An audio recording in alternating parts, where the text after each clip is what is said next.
जरा सोचिए, एक ऐसी जगह जो खुद को देश मानती है, उसकी अपनी सरकार है, अपनी सेना है, सब कुछ है, पर दुनिया की नजरों में पिछले 33 सालों से वो वजूद में ही नहीं थी। एक गुमनाम देश। लेकिन अब ऐसा नहीं है। हाल ही में कुछ ऐसा हुआ है जिसने 30 दशकों की इस चुप्पी को तोड़ दिया है। तो हुआ क्या है? हुआ ये है कि एक ऐसा कदम उठाया गया है जो शायद दुनिया के नक्शे को बदलने की ताकत रखता है। इजराइल दुनिया का पहला देश बन गया है जिसने सोमालीलैंड को एक आज़ाद मुल्क के तौर पर मान्यता दे दी है। चलिए इसी ऐतिहासिक फैसले को थोड़ा और गहराई से समझते हैं। तो ये कोई छोटी मोटी बात नहीं है। जरा सोचिए, किसी भी देश के लिए इंटरनेशनल रिकॉग्निशन मतलब अंतर्राष्ट्रीय मान्यता उसके वजूद की चाबी होती है। और 33 साल, पूरे 33 साल के लंबे अकेले इंतजार के बाद सोमालीलैंड को ये मान्यता मिली है, और वो भी इजराइल से। तो ये ऐलान हुआ कैसे? असल में इजरायली नेताओं और सोमालीलैंड के राष्ट्रपति ने मिलकर एक जॉइंट डिक्लेरेशन पर साइन किया है। और यकीन मानिए, ये एक ऐसा कदम है जो हॉर्न ऑफ अफ्रीका की पूरी पॉलिटिक्स को हमेशा के लिए बदल सकता है। लेकिन आगे बढ़ने से पहले ये समझना बहुत जरूरी है कि आखिर ये सोमालीलैंड है क्या और इसकी कहानी क्या है। देखिए, सोमालीलैंड की कहानी शुरू होती है 1991 में, उस वक्त जब सोमालिया सिविल वॉर यानी गृह युद्ध की आग में जल रहा था।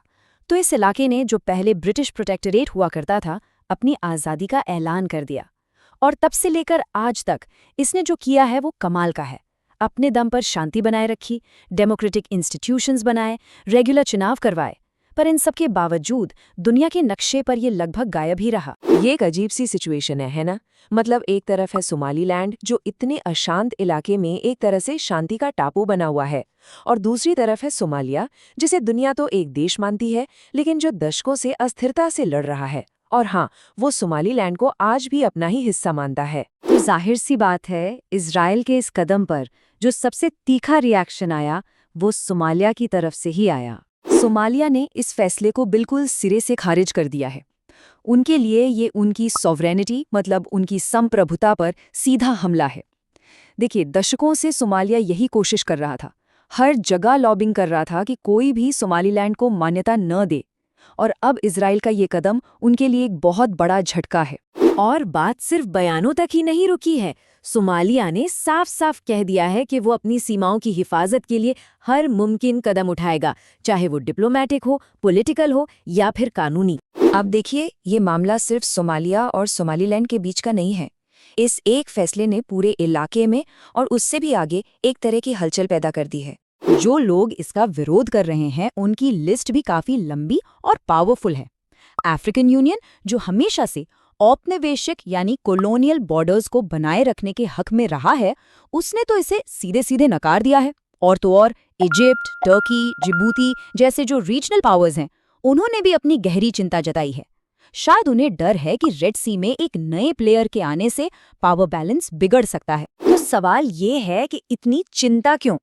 असल में डर इस बात का है कि ये एक तरह का पेंडोरा बॉक्स खोल सकता है। देखिए, अफ्रीका में ऐसे कई देश हैं जिनकी सीमाएं औपनिवेशिक ताकतों ने बिना किसी लॉजिक के खींच दी थी।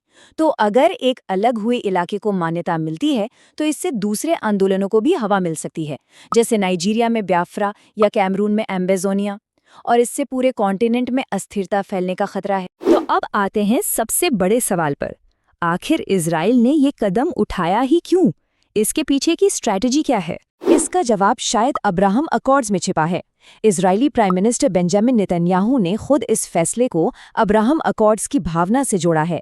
ये वही अकॉर्ड्स हैं जिनका मकसद मिडिल ईस्ट और उसके आसपास इजराइल के डिप्लोमेटिक रिश्ते सुधारना और बढ़ाना है। पर सवाल ये कि हॉर्न ऑफ अफ्रीका ही क्यों? जरा इसकी लोकेशन पर गौर कीजिए।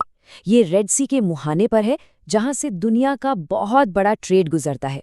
तो इस इलाके में एक दोस्त होने का मतलब इजराइल के लिए सिर्फ नए इकोनॉमिक मौके ही नहीं, बल्कि मिडिल ईस्ट और अफ्रीका के सिक्योरिटी इक्वेशन पर भी एक बड़ा असर डालना है। तो कुल मिलाकर इस एक फैसले के दूरगामी असर क्या होंगे?